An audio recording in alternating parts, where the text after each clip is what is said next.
Cashflow Diary Podcast, episode 372.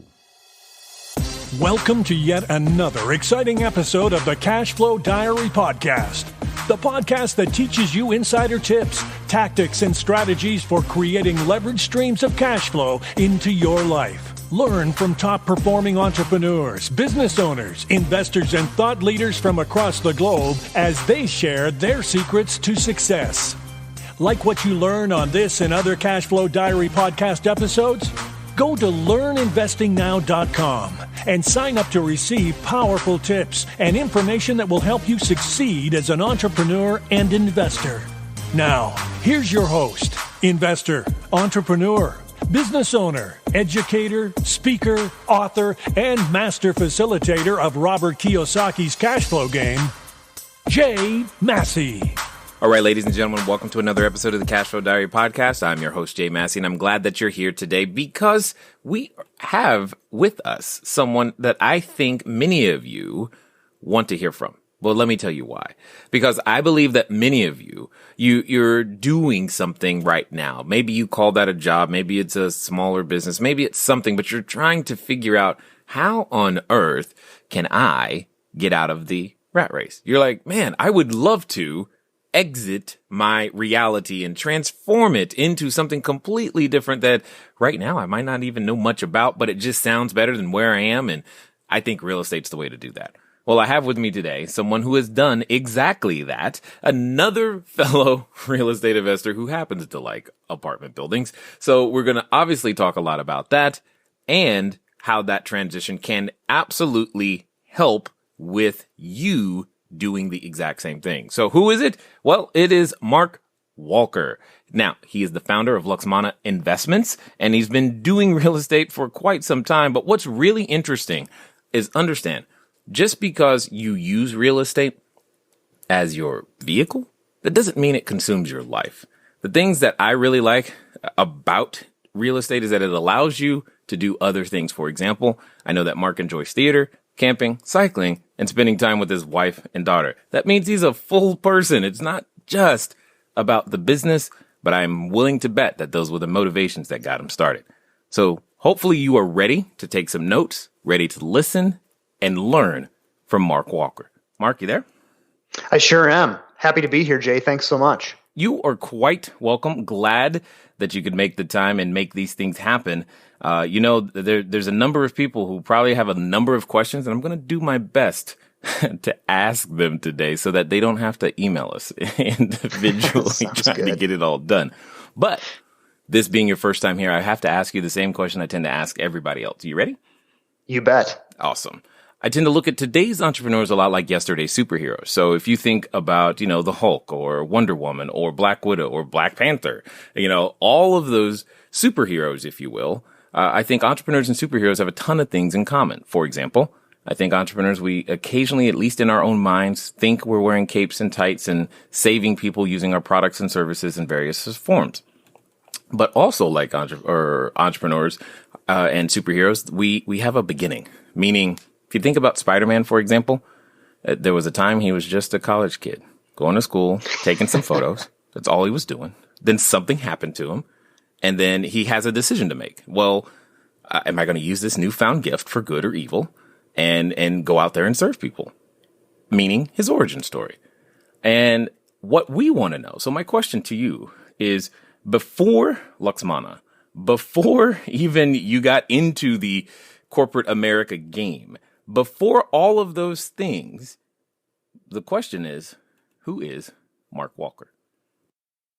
Boy, that is a fantastic question. I love that. Well, you know what? I grew up in a little town in Minnesota called New Prague. New Prague? Yeah, New Prague. We actually, it's spelled Prague because there was a lot of people that originally settled there that were from Prague, Czechoslovakia. Got it. But for some reason, over the years, we came to pronounce it New Prague. And so I think that when I lived there, the town might have had a population of about 2,200 people. So I'm a small town boy. And did you say 2,200? Yeah, 2,200 is pretty small, isn't it? Oh my gosh. Okay, You keep know, going. it's so funny, Jay, because I remember a few years ago taking my wife to New Prague and showing her around. And we went to this old restaurant that had been there since who knows the beginning, and she's looking around. She's like, "You're really from here?" It was really funny. But anyway, yeah. So I grew up in a small town, and went to school in Minnesota. I went to school at Oral. I went to college at Oral Roberts University in Tulsa, Oklahoma, and went back to Minnesota for another year after that before I moved to Colorado to start my corporate gig. And that really kicked off my career. I worked for a high tech company, but when I was younger, I realized I was very different from other children. No, I'm Oh, just, okay. yeah, no, I'm just kidding. But I think my entire life I've always had this desire to do my own thing, be free, and not be told what to do, I guess, for the lack of better things. And I've always been a builder. I've always liked building things. When I was a kid, I played with Legos and just liked creating things. And it's one of the things too that the way that my journey has gone. One of the things I love about real estate is that I can build things, I can improve things, and I absolutely love that about real estate. And I think that ties to who I am at the core. Got it. Okay, so a couple of questions. First of all, 2,200 people is like really small. I mean, in my head, I can't even imagine a place that small, to be honest. Because it's when you say 2,200 people, honestly, one of the things I was thinking about is like there are apartment communities that house that many. It's an apartment community that has 20. I mean, I know some like out here in Orange County, there's 1,500 apartment units in a community, which is therefore larger than the town. And I'm just like, wow, that's amazing. So then you've got to bridge this gap, though.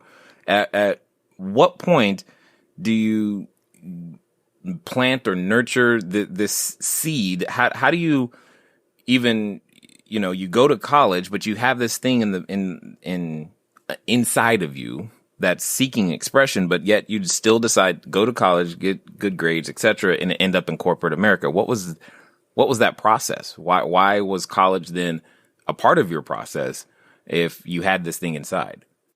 Yeah, that's a great question, because I think that part of me, probably didn't emerge obviously until a little bit later. And it's funny, I have a friend really good friend from college.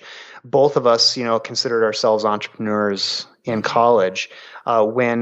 When we both graduated, we went different paths. He immediately went the path of becoming an entrepreneur. He had his successes and his failures. I went on to work for corporate America, and I think, frankly, that was probably driven by a desire to make money. For lack of better things. And frankly, when I look back, that probably really stemmed from fear. Right. Wanting to feeling like, I needed to make, so much money to succeed and, make it and stuff like that. And it didn't take long, before, that those entrepreneurial desires and things started to reemerge and knock at the door of my soul, And so I started investing in real estate on the side. And certainly, reading Robert Kiyosaki's book, Rich Dad, Poor Dad, really nurtured that as well. That really inspired me. And that's what really turned me on to real estate. Okay, got it. Now, interestingly, I know inside the Cashflow Diary community, there are many different occupations that we've had success with, but one of the ones that we've had a lot of success with are people who are in technology of some kind or engineers or things of this nature.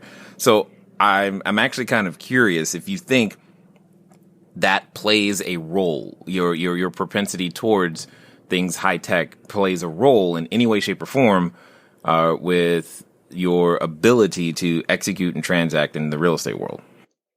Well, as far as the real estate itself, I don't necessarily believe that it plays so much of a role that, yes, my background is high tech. I worked on the marketing side. Okay. So, the marketing aspect of it, which, marketing exists in every industry, right? That certainly has helped me and aided me. Mm-hmm. As far as technology goes, though, that's definitely helped me scale. Got it. Really being able to think in terms of systems, and develop systems that can make tasks easier and to scale my portfolio. A great example of that's like bookkeeping. My tech background certainly helped me, solve a problem I had around bookkeeping as I scaled my portfolio. Got it. We want to talk about that in a second because I know there's a number of people who are having that problem. I myself had that problem until, I just hired somebody to take care of it because there was no way I was going to solve it myself. So there's one part that I always like to talk about. It's that part where I call that superhero moment, meaning that for every entrepreneur, there comes this point where you realize, oh my God, I have something special. This is a special skill that I have been gifted that I can use to go out there and then you have to make a decision. Am I going to use it for good or evil? Keep it to myself or share it with people? My question to you is, how did you discover that superhero ability, if you will? And what was that transition like going from corporate America, because it has its own rhythm, to, hey, I'm going to go do my own thing? Yeah, I think it was probably around the time when, it was probably as little as 5 years ago, when I really started to re-engage in real estate and really started to build a passive portfolio, and my passive income was growing. There was, a point, I don't know, probably when I broke maybe 10 properties that I realized, I'm onto something here. And, it even tied to my corporate America stuff too, because I'll be honest, I was getting jaded there towards the end, in my corporate job. And the reason for that was, and maybe this ties to that superhero moment, I would look at how quickly I could make decisions about my real estate portfolio with the help of my property manager, my lender, my insurance agent, everyone that, helped me along my journey, right?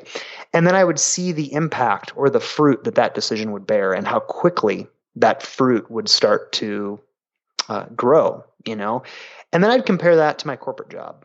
Everyone had the power to say no, but no one had the power to say yes. And that really frustrated me. And I just, didn't see that aspect of my life bearing fruit any longer. And so that's probably when I realized, I'm onto something here. I want to nurture this. I want to grow this even more. And it really started to take off. Okay, so that brings me back to something you said earlier, which I want to circle around to, because this word or phrase gets tossed around so much. And I don't think we ever take enough time to understand what it means, or more specifically, what it means to us personally. So I will ask you, because you said earlier that you had a desire to do your own thing, a desire to be free. What does being free mean to Mark Walker?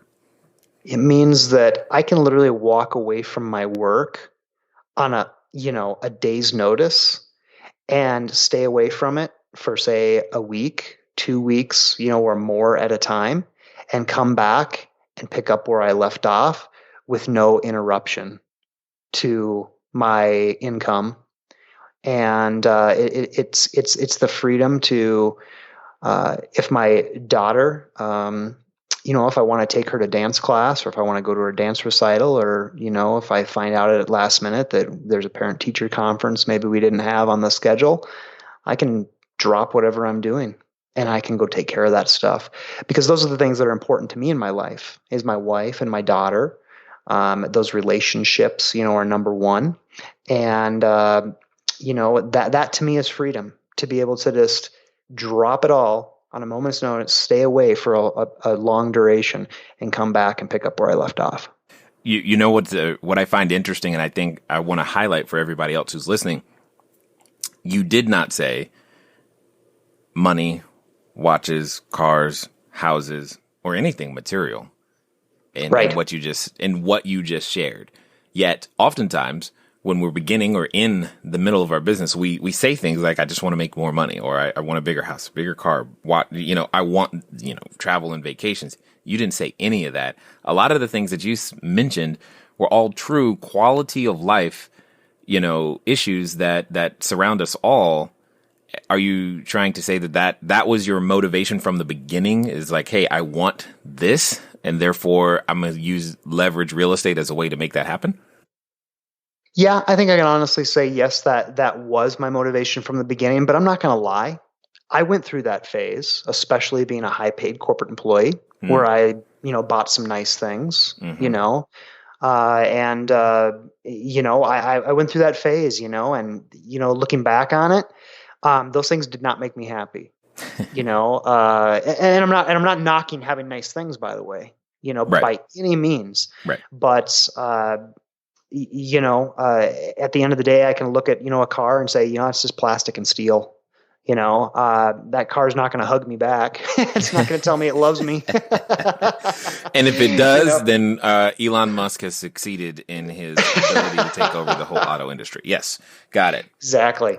Yep. I can remember going through that phase. And I like how you said it was a phase, because I know there's some people that may be the thing that's motivating them right now. But I think it's important to recognize that there's a personal growth side to this business that changes and changes the person, which means other things become way more important than, what car am I driving and what neighborhood am I living in.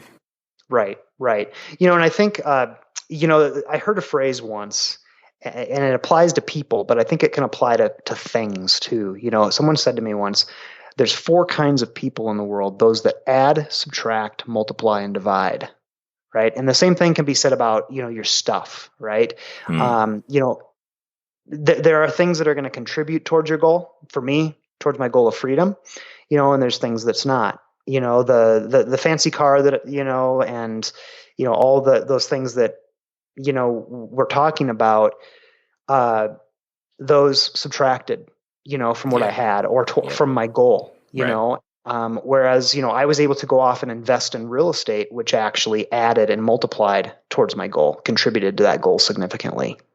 Yeah. And it takes, I think one of the things that helped you do that, and I could be wrong, but it's just, there's this, you got to just take the time to plan it and think it through, as opposed to letting whatever path you're on just take you where you want to go. So what would you say would be that moment that, I guess where you woke up, where you realized, you know what? And more importantly, that conversation for a number of people is a challenge. They wake up, they go, you know what? I need something different. But then they either have a significant other, or they have to talk to themselves, or, friends, and say, look, I'm going to go do this new thing, way over here. I'm leaving this job that I know to you it looks great, but to me it feels like a jail. So yes. I got to do something different. What was that conversation like with those that you cared about? You know what?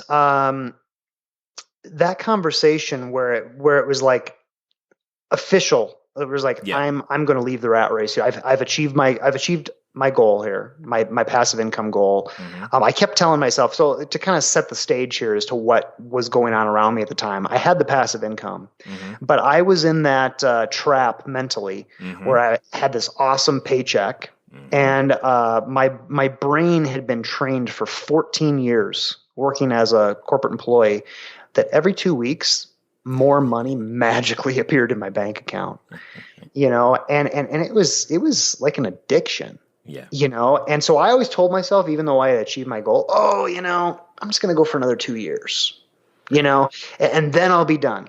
But there was that point, and it was in probably October of 2014. I just came home on a Friday night, and I was just beat mentally. I was getting jaded at my job and stuff like that. And my wife and I sat down that weekend, and, she even, had a notepad in her hand. We were kind of like mind mapping. She was mind mapping what we were discussing and stuff like that. And it was in that moment, I was making the comparison of, the corporate world to my own gig, what I was doing with real estate and stuff like that. And, after having the conversation, she set down the notepad, and I got to give so much credit to my wife. She was so incredibly supportive in saying, it's time, nice. and And, she was very supportive around that. And, but prior to that too, in leading up to that, knowing that this was always my goal, what I did very early on is I asked myself what kind of lifestyle I wanted to live. And I was able to quantify that lifestyle. I knew how much that lifestyle cost because I started living it. And at this point, I'd gone through my phase, of, driving the really nice cars and stuff like that. And but I was able to quantify that. And then I said, okay, my goal is going to be to achieve 2x that in passive income. And so that was something very easy. That's how I set my goal. I did not seek to replace my W-2 income because the reality is if I had sought to do that, then, that would have been a lot harder. And who knows, I might still be in the rat race because I was a very high paid W-2 employee. Understood. And so that's something that, for anybody that's interested in doing this or aspires to do this, this is something you can do right now, today. You can ask yourself, what kind of lifestyle do I want to live, and start living it, quantify it, and then set your goal based on that. And, I just want to say too, I'm not cheap. I'm not thrifty. Right. My wife and I, we live well. I went on we went as a family last September to Disney World for 7 days, stayed in 5-star accommodations. In October, my wife went to Paris for 10 days. I just went to Whistler. I just got back from Whistler, 2 or 3 weeks ago. I went out there to ski for 5 days. So we live well, but just know what kind of lifestyle you want to live and start living it. Well, what I like about what you just said, because there are a number of people that, well, the goal is, I'm going to replace what I'm making now. And if I can't do that, then, no dice. There's no game here. But you did what I think is even smarter in that you're like, what I'm making now is great, but I may not need all of that in order to have the quality of life that I want. And the second decision, which I wish someone would have counseled me on, was to go for 2x, not just 1x of that. Sure. Number, because stuff happens after you, as you well know. And what I think is interesting is that you did all of those things and you were able to put yourself in a position that says, less than what I currently is still okay. I mean, it doesn't have to be better, or more money doesn't mean higher quality of life. But as just kind of curiosity and fun, what was the fancy car that you were enjoying driving at one time? In 2008, I had a Nissan 350Z Nismo. So this was the decked out, sounds like trouble, racetrack ready, bright red sports car. Got it. When I was a teenager, I used to sit on the floor of the living room and I used to just page through the Toyota Supra brochure, of like the 1993-94 era Toyota Supra. Yep. And I remember that Nissan 350Z Nismo reminded me so much of that Supra, And so I bought that. And then after owning that for a while, I had an Infiniti G37 XS, which was a pretty zippy car too. A lot of fun. Love it. Okay, got it. Yeah, I went the German route, not down the Audi. That was like my thing. S8 nice. series. So the luxury performance like sedans was I'm taller. I can't fit in either one of those cars you mentioned. So those were never even on the plate because it's like, I can't fit in that. It's not even, in fact, I remember the day I was going to go test drive a Lamborghini and I didn't because I couldn't get behind the wheel. And I'm just like, that was when my love affair of Lamborghini ended, but that's a whole nother. Sounds more like a breakup there, man. Oh. It was really sad. It was really, really, because my dreams were shattered. I had Lamborghini everything, everywhere. But anyway, it's all good. So talk to us about this. You go from corporate America, but you could have done anything in the real estate world. Why apartment buildings? Well, there's a lot of things that I love about apartments. But I think the biggest thing is the economies of scale.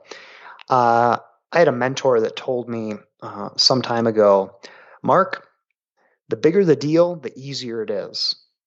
And I always got what he was trying to say, but it never really resonated to me until I bought a 64 unit apartment complex.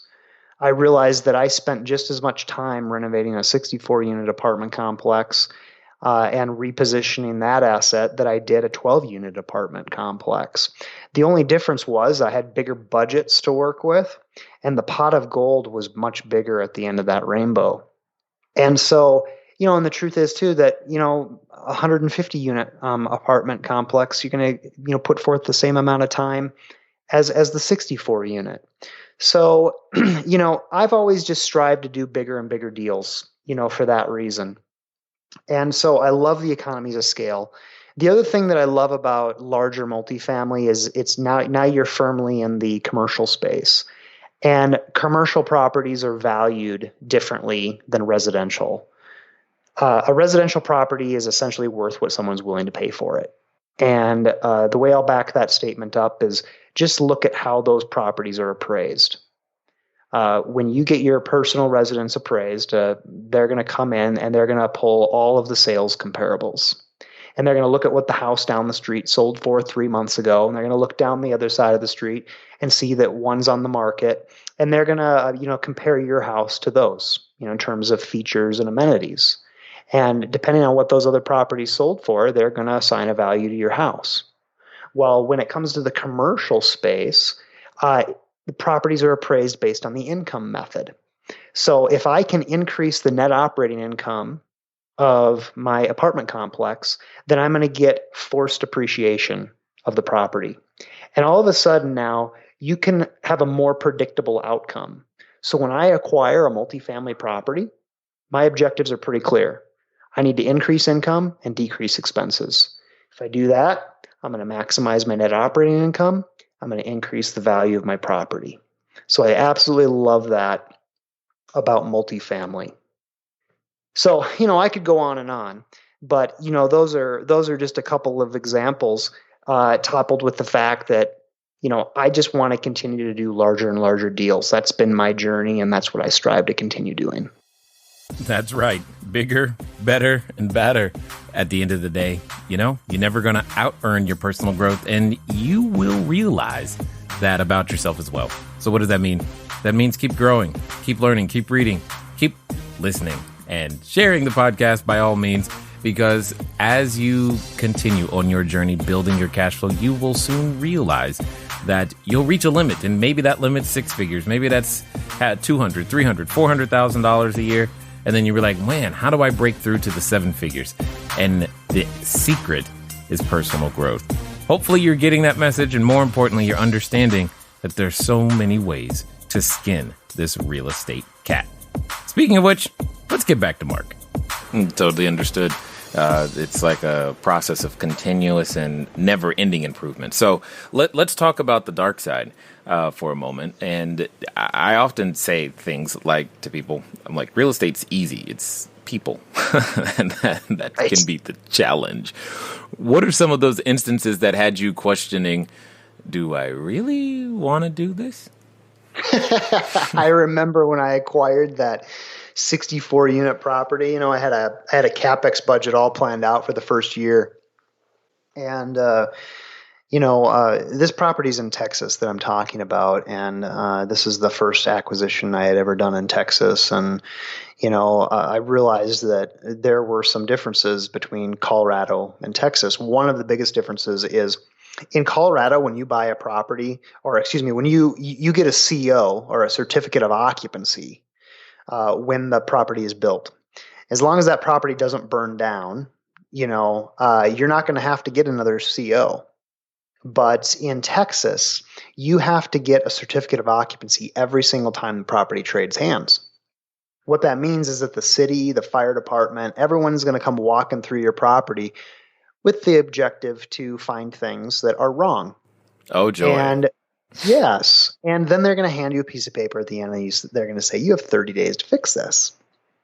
And, there's a number of things that I had anticipated, that no problem. I had planned to address those things anyway. Maybe the only thing there is I was hoping to do it gradually as opposed to have 30 days to do it, but no big deal. But there was one particular thing, the pool. The pool was inspected, when I was doing the due diligence for the property. It was good condition, but the city disagreed. They said, we want you to replaster the pool. Isn't that funny? I mean, it's like, who would have thought that they would care about, plastering the pool, much less have a say in that, but they did. And so that's supposed to be like a $6,000-$7,000 event. But of course, once you start peeling back the onion, right, one thing happens after another. That turned into a $15,000 ticket. And then let's be clear, you weren't planning on spending that at all, let alone in this 30-day window. Exactly. And arguably, I don't think it needed it, but no problem. Everything worked out okay. I came in under budget on a number of other things where I was able to trim the CapEx budget and stuff like that. Obviously, the lesson learned was that, I should always set aside my CapEx budget a little bit more, for maybe deferred maintenance that we didn't anticipate, things like that. But, all is well that ends well. But, boy, that was a time where I was just kind of gritting my teeth, thinking, I don't know about this, maybe I should just, buy single family homes here in Colorado, but, I got over it. No big deal. Was there ever, and again, I get the challenges with organizations. Yes. Been there, done that. Right. What about any challenges with the residents? Is that something that you've encountered that has ever made you question, like really? That was what you did? That was like the idea? That was the solution? Obviously, I've had my fair share of experiences with the residents and stuff like that, but never to a point where it made me second guess or anything like that. But using that same example, when the property did trade hands, there were a number of residents that were upset about certain things, from the prior ownership and stuff like that. That it turned out they were happy, when they saw, how much, I was investing to improve the property. But initially, right then, I mean, there was literally a petition that they were passing around. I don't know what they had hoped to really accomplish with it, but they were passing around a petition, to address certain things, and, again, I was improving the property, and, once they saw, the contractors there and, the things that were being done and improved and stuff like that, everyone was happy pretty quick.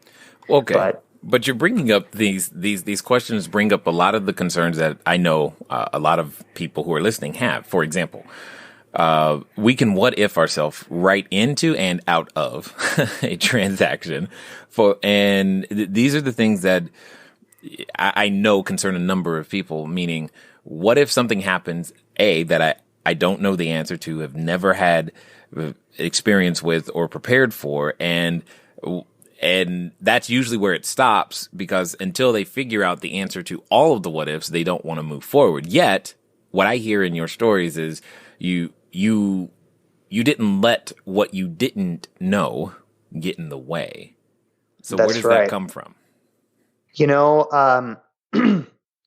I think, I can definitely relate to the people that want to check all the boxes, right? I mean, I think we're all to a certain extent, risk adverse, and it's wise for us to anticipate, possible problems and things like that, because we can do something about it, right? But, for me, I'm not so concerned about what could go wrong, because I believe in my ability to step up and deal with it, right? So, there's always going to be unknowns and stuff like that. But if you believe in yourself and you believe in the team that you have in place, then, I think that's less of an issue. And that's the thing too, is that I am totally a systems guy. I make sure that I have, top-notch property management in place, and, people locally that can, help me through, some of the hoops and stuff like that come along with this. But yeah, you're never going to be able to anticipate everything that could go wrong, and things will go wrong for sure.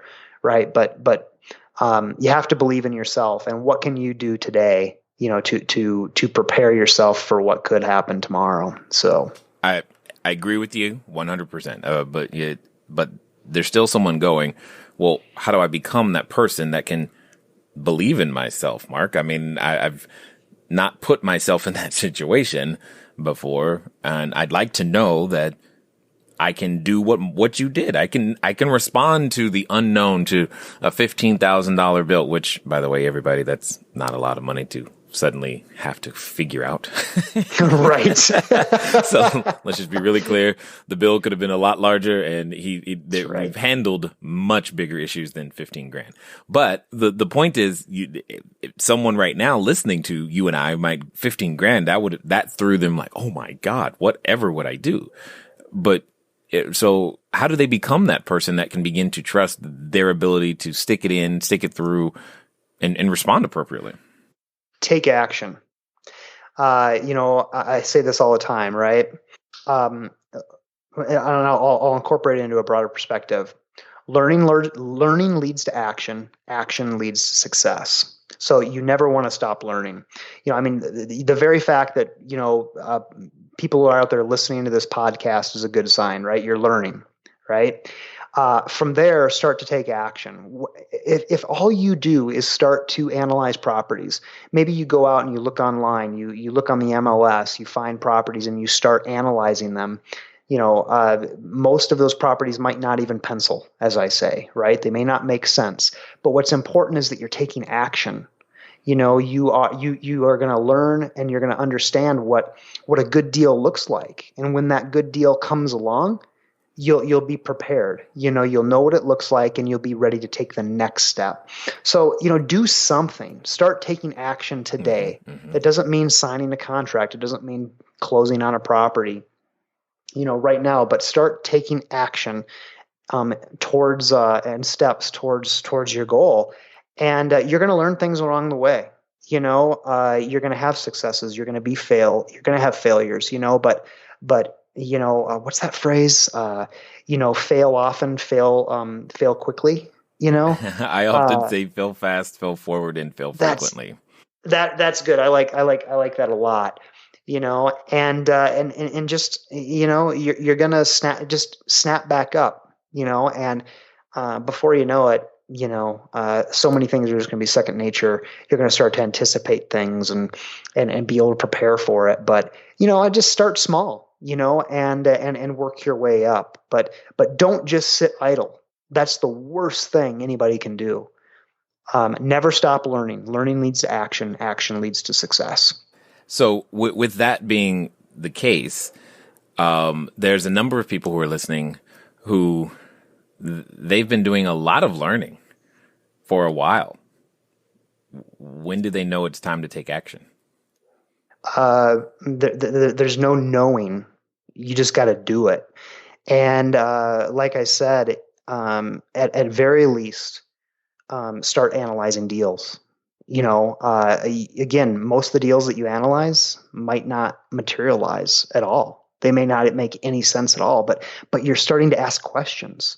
You're starting to look at, well, what could that rent for? And what would it cost to operate? How much would the taxes be? What property management, do I fee do I need to assume, for this? Start talking to property managers. Hey, what do you think about that property? And, what would it rent for? And, what could I do to repair that property to increase the rent to $100 a month or $200 a month? Start taking action, start taking baby steps. You don't have to spend money yet to do the things that I just rattled off.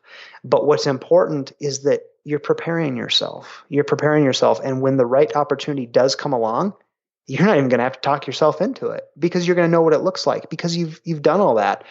You can't just sit idle. If you're waiting for someone to tell you, or for some sign that it's time to start, boy, you're never going to get it, man. You got to just start. You got to start doing something. Yes, totally understood. Totally understood. And I think I have an interesting question for you. So, because the concept of what is a good deal is nebulous at best. And so my question is, what is what you consider a good deal today? Is it the same? Would it be the same definition that you used when you first started? No, no, it wouldn't be. And the reason for that is because, when again, let me set the stage, and it's important to note this, to be fair. When I started buying stuff again in, passive income stuff, rental properties again, it was in 2011. The market was very different. Everything was a dime a dozen. I was buying at just a wonderful, wonderful time. So let's not lose sight of that. Everything that I bought, back in that time frame, I was getting a 20% cash on cash return or greater on, which is huge, And those same properties, even after the first year, have just, the rents have gone up significantly, just organically as the market has recovered. So, with that said, I was turning my nose up at stuff back then that if it didn't pencil with a 20% cash on cash return or greater, I'd turn my nose up at them, and I would walk away from it. And it's so funny too, because I think about some of those. What I think about are the deals I walked away from, back then. Because literally, there were some, it was like 19.5% cash on cash return. I'd walk away from it. You're like, nope, not good enough. Exactly. If I found that deal today, man, I'd be all over Give me two. Give me two. Yeah. Totally. Exactly. Even now, if something was half that, 10% cash on cash return, I'd do that deal. But that was a different time. But at the same time, too, I've built a foundation, a reliable foundation of, predictable passive income, steady passive income that I have coming in. So, my what I look for is definitely different now, and plus I'm doing apartments too. That was back when I was buying single family stuff. So sure. It's different because of that as well. But my only goal in asking that question is it's many people ask, and I'm sure you get the question too. Hey, Mark, what's a good deal? And it's one of the most unfair questions to ask someone because it's always, it depends. And there's so many factors that go into it, whether it's the market or whether your own choices, because, there are times, for example, and I'm just curious, would you go back to doing single family houses? Oh, I would, but I'm not proactively looking for single family houses, right? Mm-hmm. But hey, if I found a great deal, a great deal to me, absolutely, I would do it. Well, and interestingly, one of the things, like you would, for example, you would do a deal in a place where it snows, yes? Oh, yeah. Yeah, I won't, because I just don't like snow, and I don't like the boilers and the heaters and everything that goes along with it, because of my experience with people in that environment. But to you, that's fine, and that's something that just changes over time, and that's really my goal in saying, what's a good deal? A good deal depends on so many factors, the numbers are important, but it's not just the numbers. So does that make sense? It sure does. And what it reminds me of is that, I'm constantly reminded of the fact there are so many different ways to make money in real estate. And I love that, another example of that is too, there's a lot of people out there that self-manage, do property management. I will never ever do property management. I always use third party property management. I will never do property management. But you know what? I'm not knocking it, because there's some people that are so incredibly successful self-managing their properties. I have nothing bad to say about it, but it's just not for me. Yeah, totally understood. And that's exactly what I'm saying is, I won't manage either, by the way. So it's like, no, there's so much is like, no, you're not saving any time or saving any money. Nope, it's not worth it. So yeah, that I totally get that one too. So for those that have listened this far, and probably want to find out more about what you guys got going on over at Luxmana, et cetera, what's going to be the best way for them to find out more information and know more about what you guys are doing? Yeah, you know what? Visit me at luxmana.com. Luxmana is spelled Luxmana.com. And as a matter of fact, too, as a way of saying thank you for listening this far, I'd be happy to give you a guide that I've written. It's called 10 Not So Obvious Ways to Boost Your Multifamily Property NOI. It's just some tricks that I've learned along the way.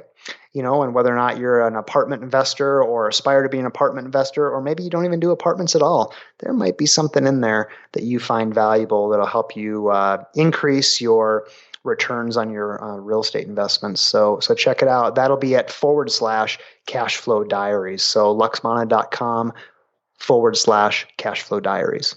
Excellent. So as we end here, I've got a question for you. Because it's a question I like to ask everybody, and I'm interested to hear your answer. So let's pretend for a moment, Mark, that the person listening is contemplating, deciding, hey, I want to put on that superhero outfit for the first time. I want to become that superhero. Maybe they're even standing in front of the superhero outfit store, right? They're ready to go. However, in the back of their mind is that voice, and I know you've done business with that voice. You have fought and slaved and wrestled that voice time and time and time again. It's that voice that comes up that reminds us of what we can't do, who we're not, and who are we to think we should try anything that we consider great. And for some people, they're even related to that voice. So my question to you is as follows. Let's pretend for a moment that the person listening is going to commit to doing exactly what you say. And they're going to do so in the next 24 to 48 hours because they're going to finally make this thing happen. My question to you is simply this. What would you have them do? Well, the first step that I do, and this is what I did, is I would ask yourself what kind of lifestyle you want to live, and then put a number to that. You're going to know what your monthly bills are, what kind of lifestyle you want to live, put a number to that. And then decide what percentage of that number you want in passive income, if that's what you aspire to do.